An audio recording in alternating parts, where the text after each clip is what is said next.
All right, so here are two things that happened in US Open that I feel you should know.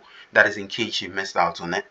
So I'll be taking one thing from the women's singles and one thing from the men's singles. So for the women's single, what you see on the screen is what happened. So we have Eala down by 5-1. She's 7 and she's down again by love 15.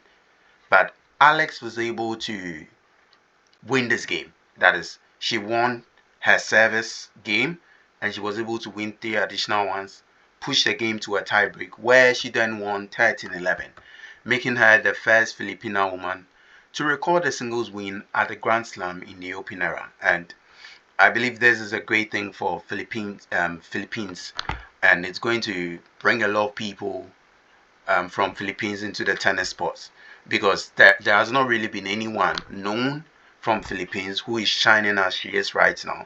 And in her post-match interview, she spoke about how she's really glad for the community that she's found amongst the US Open fans. Since growing up, she didn't have anyone to really look up to. So she looked up to her family, her brothers. She didn't really have role models in tennis to look up to.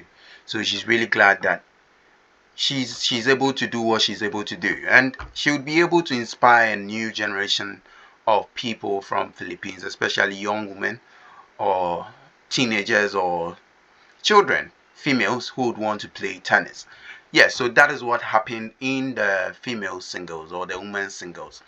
And for the men's singles, it was quite bizarre. So for the men's singles, that is what happened. So how we got here, this is match point. All right, so look at it. He makes a first serve fault.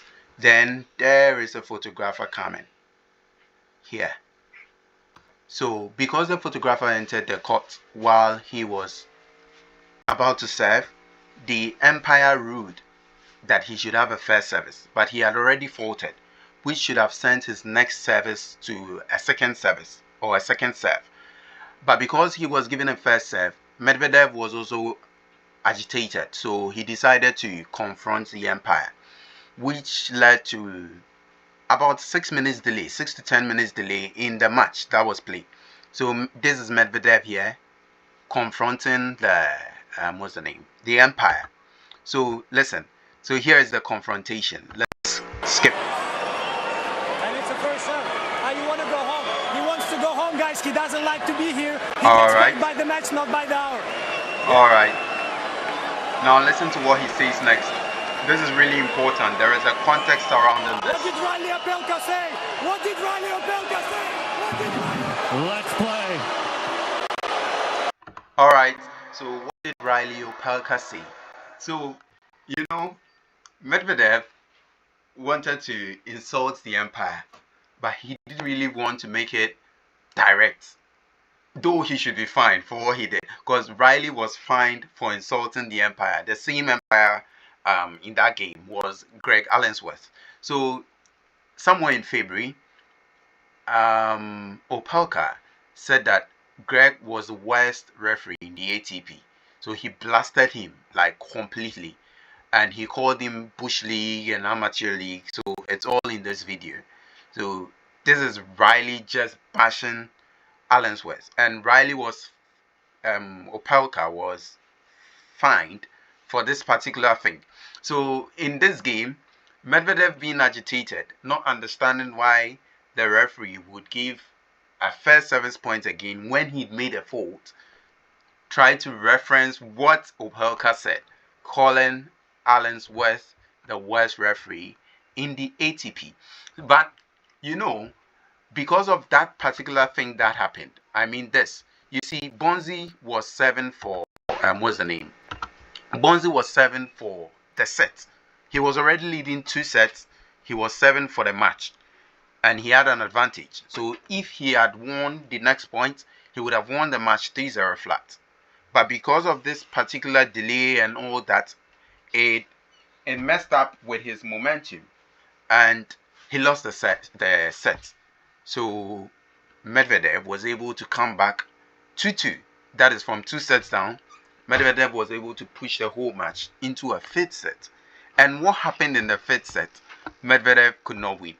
He lost 3-2. That is, He lost 3-2. And it brings us to something that you might term it as the Medvedev curse. It's something that is coming on Medvedev. This is the third time in this year that Medvedev is losing by 3-2. So here, in the 2025 Australian Open, Medvedev came from 2 sets down. That is 2 sets to love, 2-2, and he lost. And in Roland Garros, the same thing happened. He came from 2 sets down, 2-2, and he lost. So the Australian Open was against, I think, Lerner, and this one, I've forgotten Roland Garros, unless I check it. So it's the third time that Medvedev is losing 3-2, despite coming down to equal the set score at 4 sets. So that is the Medvedev case. So these are the 2 things that happened in tennis first round for US Open. That is day 1 that I think you'd be interested to know, and I'll catch you on another video. Thanks for staying through this one.